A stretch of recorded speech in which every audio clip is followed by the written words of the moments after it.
I was outside my parents' remote winter cabin when my 7-year-old daughter called me, her voice a terrified whisper.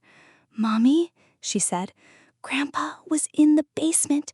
He told me not to tell you about his secret game." A moment later, I smelled the faint, sick-sweet scent of gas on the cold air. My blood turned to ice, and I screamed into the phone, "Get out of the house, now!" Before we find out what happens next, I'd love to know, what city are you watching from today? Let me know in the comments. And be sure to subscribe to the channel so you don't miss our daily stories. Okay, let's get back to that terrifying weekend. The trip to my parents' cabin in the mountains was supposed to be a peaceful winter getaway. For my husband, Owen, and our 7-year-old daughter, Emma, it was a chance to see the first real snow of the season. For me, it was a duty call, a mission to check on my parents, Henry and Barbara, a mission my mother insisted was completely unnecessary.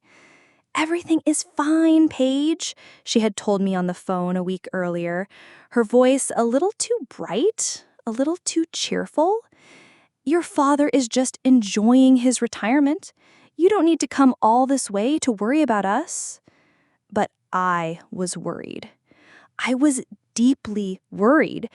My father, a man who had been a vibrant, powerful force his entire life, a successful architect who had designed half the buildings in his town, had been forced into an early retirement a year ago after his firm went bankrupt in the recession.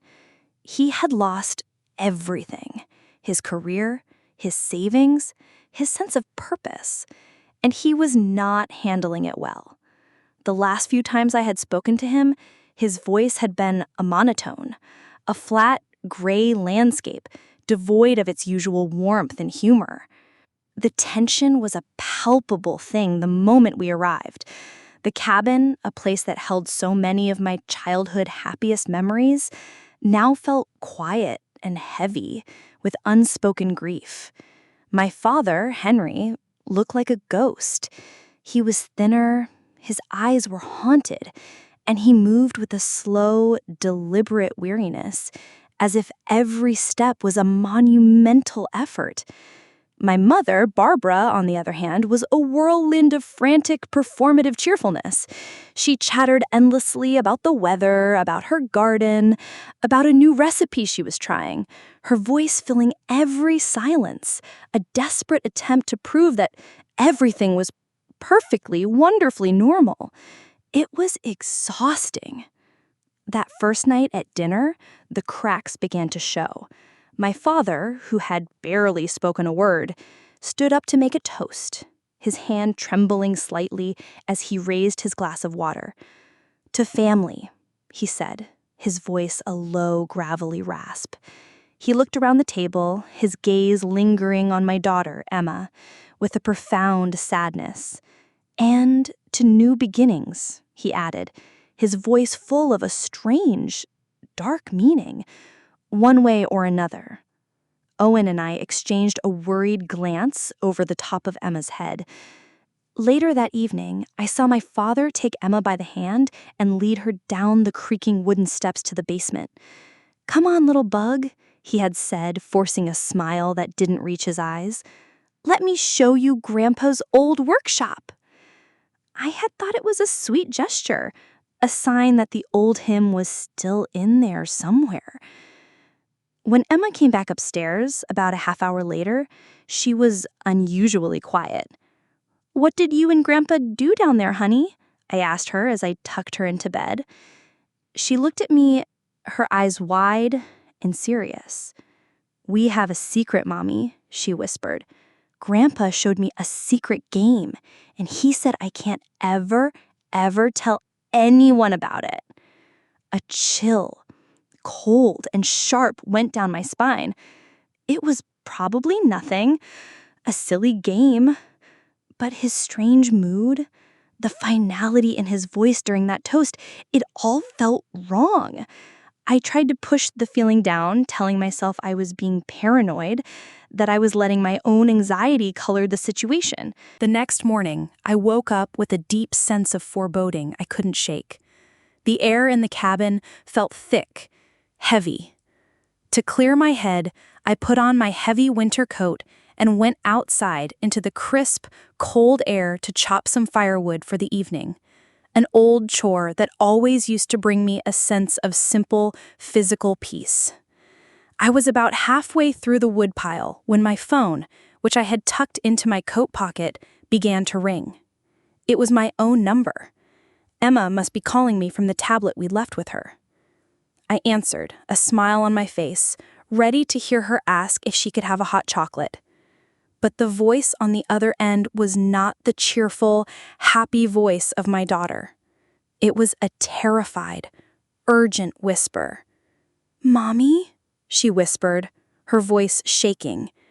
Grandpa was in the basement again. He was by the big, noisy furnace. He was turning a wheel, a big red one. Her breath hitched. He told me he was playing the secret game. He told me not to tell you. But, Mommy? She paused, and her next words made my blood turn to ice. "It smells funny down here. It smells like rotten eggs." The world seemed to stop. The axe fell from my hand and disappeared into the soft snow. His depression, his talk of endings, the secret game, the smell of rotten eggs. The pieces slammed together in my mind, forming a single, horrifying, and undeniable picture. "Emma," I said, my voice now a low, calm, and commanding tone I didn't recognize as my own. "Listen to me very carefully. Do not hang up the phone. I want you to go to Grandma and Daddy. Tell them that Mommy saw a beautiful red bird outside, and you all have to come and see it right now, before it flies away. Can you do that for me, honey?" "But, Mommy, there's no bird." "I know, sweetie." I cut her off, my own voice tight with a terror I was desperately trying to conceal. "It's part of the game, a new, secret game, just for us. You have to get them to come outside, right now." I stayed on the line, my heart pounding in my ears, listening to the muffled sounds of my daughter's small, brave voice, followed by the confused murmurs of my husband and my mother. I heard the cabin's front door creak open. I had bought them a few precious seconds. I dropped the phone in the snow, and I started running, my boots sinking into the deep drifts, my lungs burning in the cold air. I ran towards the cabin, towards my family, praying with every fiber of my being that I wasn't already too late. The phone in my pocket felt unnaturally heavy, a cold weight against my leg. My hands, slick with sweat inside my work gloves, fumbled to answer it. As I brought the cold screen to my ear, the sound of my daughter's terrified, whispering voice was a stark and terrifying contrast to the peaceful, snowy silence of the mountainside. And as she spoke of my father, of the basement, of a secret game, and the smell of rotten eggs, the fragile piece of my morning and of my life was utterly and completely shattered. My scream of, "Get out of the house! Now!" was a raw, primal thing torn from a place of pure, maternal terror. On the other end of the line, I heard my daughter, Emma, gasp, a small, frightened sound. In that moment, as the adrenaline surged through me, my mind became a frantic, chaotic slideshow of the past year, a series of ignored red flags and quiet, desperate sacrifices that had all led to this single, horrifying moment. My silent sacrifice had not been a single act, but a long, exhausting, year-long campaign of emotional labor. It began the day my father, Henry, had called me, his voice a broken shell of the strong, confident man I had known my entire life. He told me the truth about his finances, The firm he had dedicated his life to had gone under, and his pension, his entire life savings, had been wiped out. He was, in his own words, a failure. He was ruined, and he made me promise, a promise that would become a heavy chain around my neck not to tell my mother. "She couldn't handle it, Paige," he had whispered, his voice thick with a shame that was painful to hear. "Your mother, she has always lived in a world where things are nice. The truth of this would break her. Let me be the one to carry this burden. I just needed one person to know." And so I had become the sole keeper of my father's devastating secret. I had watched him recede into himself, a ghost haunting his own life, his eyes filled with a deep, silent despair. And I had watched my mother, Barbara, float through her days in a state of blissful, willful ignorance. I remember our conversation with her just a month ago. I had tried, gently, to broach the subject, to test the waters. "Mom," I had said, "are you and Dad really doing okay, financially? Is there anything I can do to help?" She had just laughed, a bright, brittle sound. "Oh, nonsense, dear," she'd said, patting my hand. "Your father is just adjusting to the quiet life of retirement. We are perfectly fine. You have enough of your own things to worry about." And then she had immediately changed the subject to the new curtains she wanted for the living room. That was the dynamic. My father was drowning in a silent sea of shame. My mother was determinedly sunbathing on the beach, refusing to acknowledge the storm. And I was trapped between them, the sole powerless lifeguard, forced to watch it all happen. That was my sacrifice. I had honored my father's request for silence, and in doing so had become a silent accomplice to my mother's dangerous denial. Now, as I stood in the snow, the smell of gas a faint, terrifying confirmation on the wind, I knew that the time for silence was over. My daughter's life was on the line. "Emma," I said into the phone, my voice now dropping into a tone of absolute calm command, a voice I didn't know I possessed. "Listen to me very, very carefully. I am not playing. What you smell is very dangerous. You need to get everyone out of the house right now." "But Grandpa said it was a secret," she whispered back, her voice trembling. "I know, sweetie," I said, my heart breaking for the terrible position he had put her in. "But this is a different kind of secret. This is a grown-up, unsafe secret, and we have to break the rule. You need to be the bravest girl in the world for me right now. Can you do that?" I think so," she whimpered. "Good girl," I said. "Now, I want you to go to Grandma and Daddy. I want you to tell them that Mommy is outside, and I just saw a beautiful, big red bird in the pine tree, and they have to come and see it right now before it flies away. You have to be very excited. Can you do that?" "But, Mommy, there's no red bird," she said, her voice full of a child's pure logical confusion. "I know, honey," I said, my voice tight. "It's part of the game. Our new secret game, just for us. The prize is getting everyone outside. You have to make them believe you. It's the most important game we will ever play." I stayed on the line, my breath held, listening. I could hear the muffled sounds of her small feet on the wooden floor. I heard her voice, a little too high, a little too shaky, but full of a child's forced excitement. "Grandma! Daddy! Come quick! Mommy saw a red bird, a really big one!" I heard my husband Owen's confused voice. "A red bird? In this weather?" And then my mother's, full of annoyance. "Oh, for heaven's sake, what is Paige on about now?" "Please," Emma's voice insisted, a note of real desperation creeping in. "You have to come now, or you'll miss it." I listened, my entire world hanging in the balance, praying that they would give in to the whims of a 7-year-old. After an agonizingly long moment of muffled debate, I heard it. The heavy, familiar creak of the cabin's front door swinging open.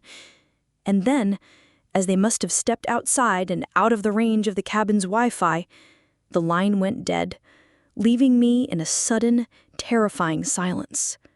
I didn't know if they had all made it out. I didn't know if my father was still in the basement. I didn't know if my mother's stubborn denial had kept her inside. All I knew was that my daughter had done her part. Now it was time to do mine. I dropped the phone in the snow and I ran, my legs pumping, my lungs burning, my entire being focused on one single thought: get to the house, get to my family. The line went dead, plunging me into a world of absolute, terrifying silence. The only sound was the frantic pounding of my own heart against my ribs and the roar of blood in my ears. I didn't know if they were safe. I didn't know if my 7-year-old daughter's desperate, brilliant little lie about a red bird had been enough to lure them out of the house that was now, in my mind, a ticking time bomb. There was no time for thought, no time for plans. There was only the primal, undeniable instinct of a mother, a daughter, a wife. I ran. My boots sank into the deep, soft snow, each step a clumsy, long-searing effort. The cold, thin mountain air was like a knife in my throat. I ran through the silent, watching pine trees, my eyes fixed on the single, terrifying goal, the quaint, beautiful log cabin that held everyone I loved, a place that I was now certain was filled with poison. As I burst into the clearing, a sob of pure, unadulterated relief tore from my chest. They were there. They were outside. My husband, Owen, my mother, Barbara, and my sweet, brave daughter, Emma, were huddled together on the front lawn, looking confused, annoyed, and shivering in the cold, but they were blessedly, miraculously safe. Emma saw me first and ran into my arms. I scooped her up, burying my face in the familiar scent of her winter hat, holding her so tightly I thought she might break. "You're okay," I whispered over and over, more to myself than to her. "You're okay." "Paige, honestly," my mother's sharp, irritated voice cut through my relief. "What is all this drama? You dragged us all out into the freezing cold for a bird that doesn't even exist. You scared us half to death. Now let's all go back inside." "What's going on, honey?" Owen asked, his face a mask of genuine concern as he looked at my pale, tear-streaked face. But I wasn't looking at them.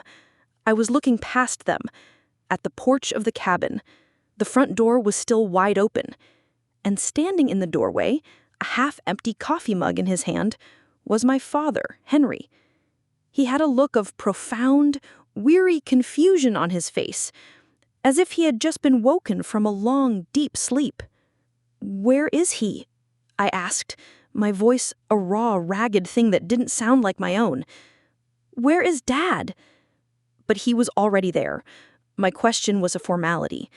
I put Emma down, taking her small, gloved hand in mine, and I walked towards the porch, towards my father, a woman walking towards a verdict.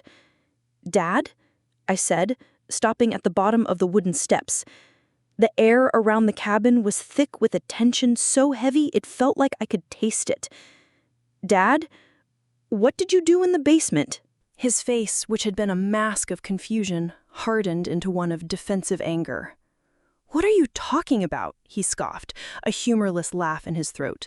"I was just checking the pilot light on the furnace. This old place can be finicky.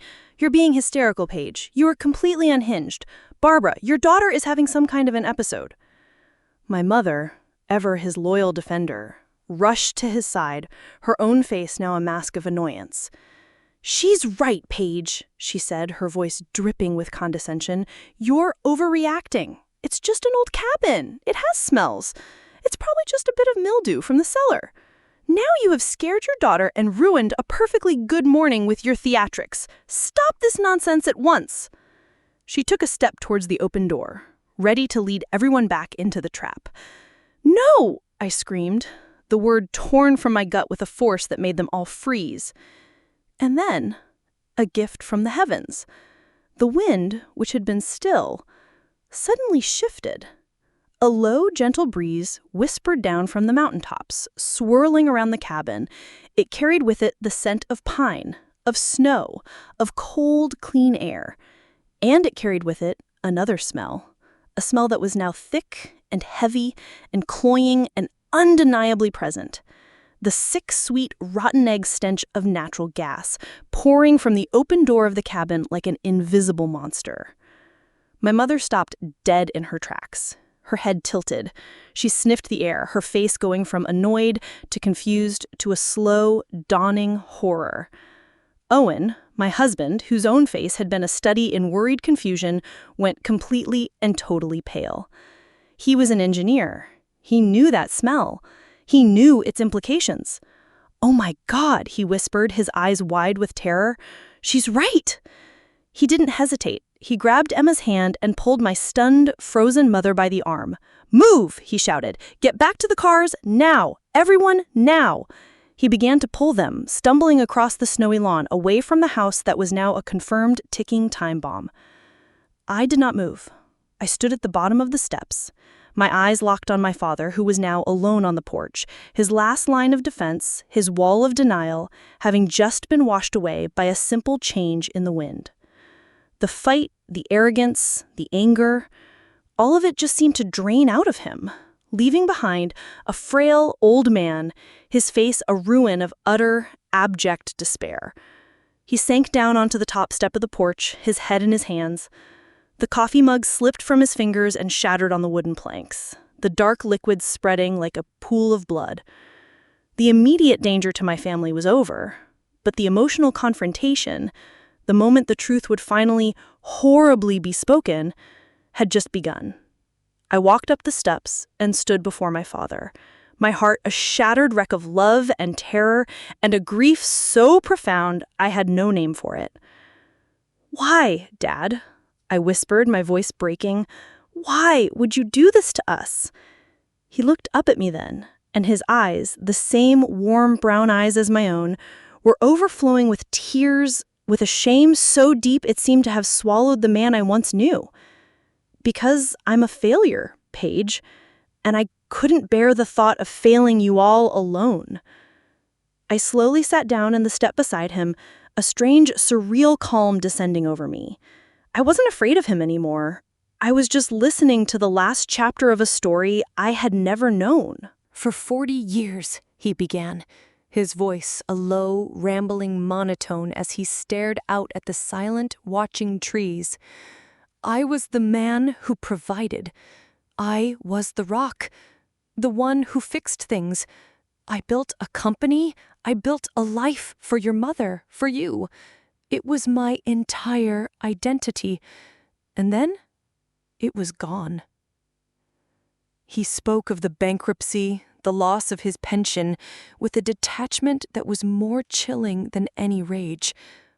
"One day you were somebody, and the next you are a ghost, just haunting the rooms of a life you can no longer afford." He confessed everything then, the words spilling out of him in a torrent of long-suppressed pain. He told me about the secret debts, the second mortgage he had taken out on their house without telling my mother, the maxed-out credit cards. He told me about the shame, the feeling of utter worthlessness that consumed him every single day. "Your mother, she's a wonderful woman," he said, his voice cracking. "But she was built for the good times. She doesn't know how to live with failure. Every time she would talk about buying a new piece of furniture or going on a small trip, I would see the disappointment in her eyes when I'd have to say no. I couldn't bear it. I couldn't bear to be the man who had failed her, so I kept pretending. I kept telling her everything was fine." He then told me about the cabin, his last major asset, and the large insurance policy he had on it. The idea, he said, had started as a dark, fleeting thought in the middle of a sleepless night, a fantasy of a clean slate, a final, terrible way to provide for his family, to leave them with a windfall of cash instead of a mountain of debt. "I didn't see it as this," he sobbed, his body shaking. In my mind, it wasn't violent. It was just an ending. A quiet, peaceful ending for me and a new, clean beginning for all of you. A tragic accident. Everyone would be sad for a while, but you would be safe. You would be provided for. The twisted, broken logic of a man at the absolute end of his rope.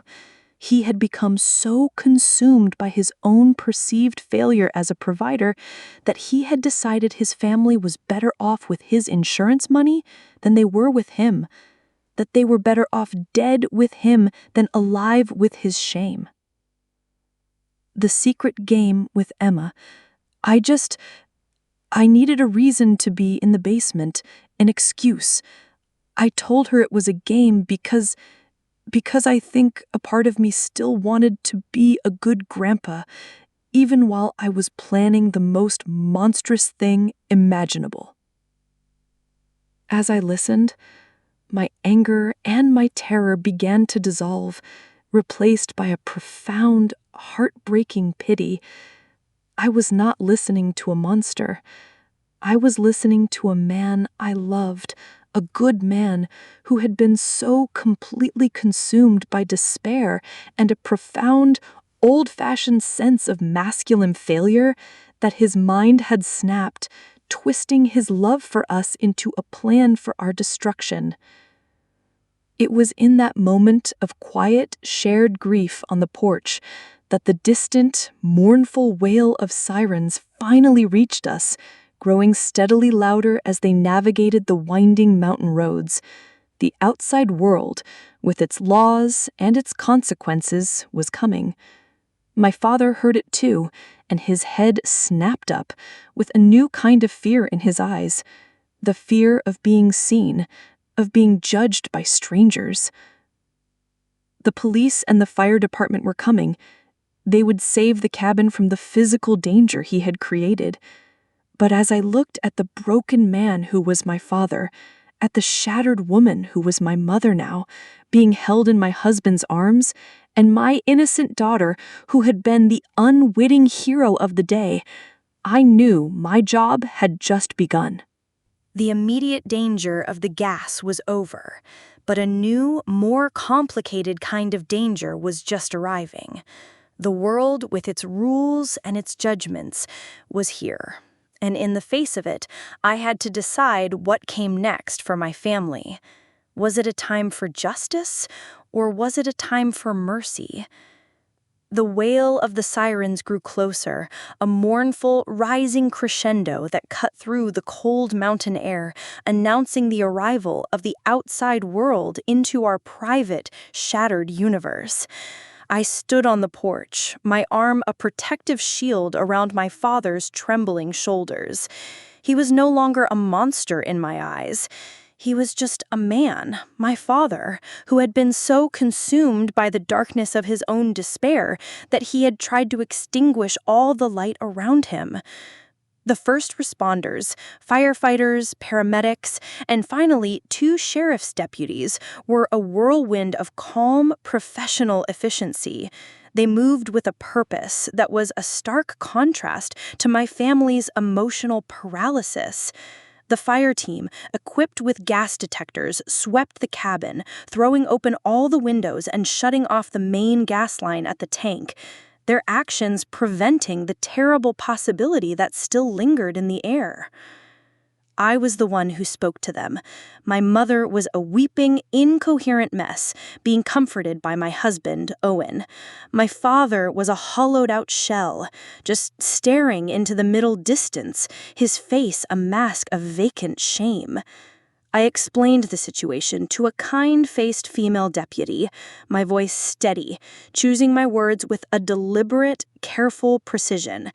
I did not use words like crime or attack. I spoke of my father's recent financial ruin, of his profound depression, of his confession born of utter desperation. I framed it not as an act of malice, but as a tragic, misguided cry for help from a man who had lost all hope. She listened, her expression compassionate but firm. The legal process, she explained, had to be followed, but given the clear evidence of a severe mental health crisis, the immediate path would not be a jail cell. My father was gently, respectfully escorted to an ambulance, not in handcuffs, but under an order for a mandatory 72-hour psychiatric evaluation at the nearest hospital. I watched the ambulance pull away down the long, snowy driveway, its lights flashing silently, carrying away the man who had been both my father and almost my destroyer. The fallout in the weeks and months that followed was a slow, painful, and necessary demolition of the life we had known. The beautiful mountain cabin, now a place tainted by a terrible memory, had to be sold to cover the first of my father's many hidden debts. I went back there one last time with Owen to pack away the remnants of my childhood. I found my old fishing rod, my collection of pressed autumn leaves, my mother's wedding album. Each object was a ghost of a happier, simpler time, a life built on a foundation of secrets I had never suspected.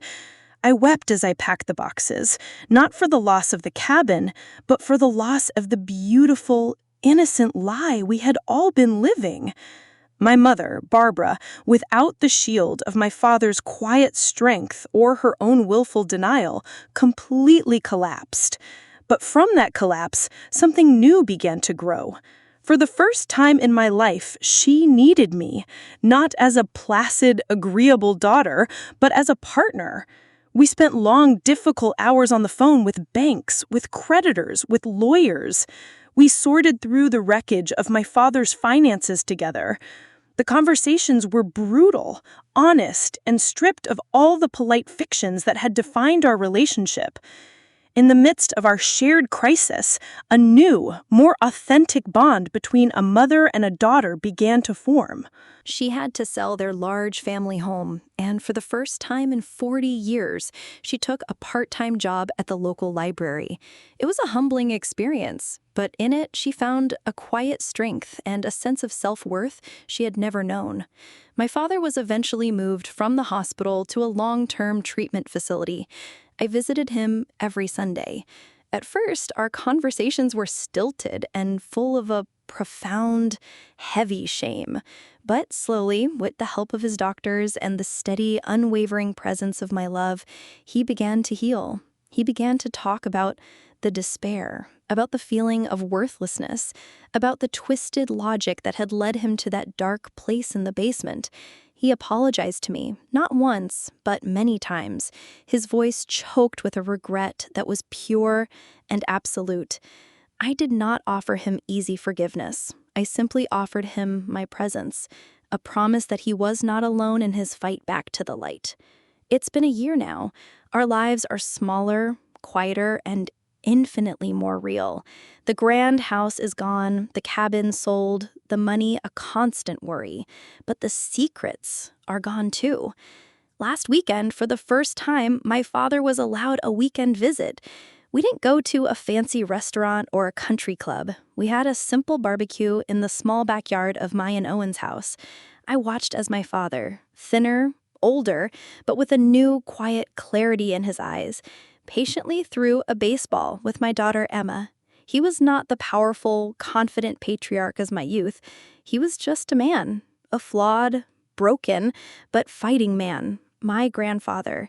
My vindication was not a moment of triumph or revenge. It was the slow, difficult, and beautiful process of rebuilding.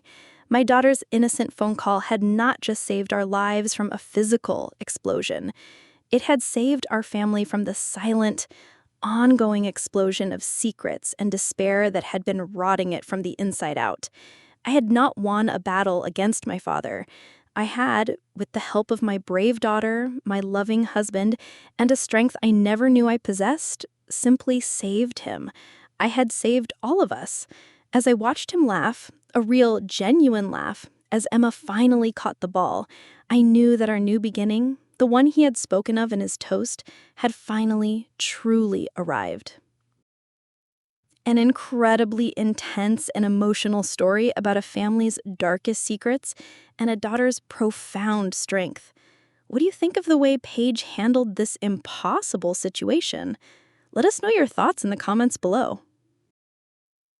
If you are moved by this powerful story of survival and healing, please show your support by hitting that like button and be sure to subscribe for more dramatic and satisfying stories. Don't forget to click the notification bell so you never miss an upload. Thanks for watching, and we'll see you in the next one.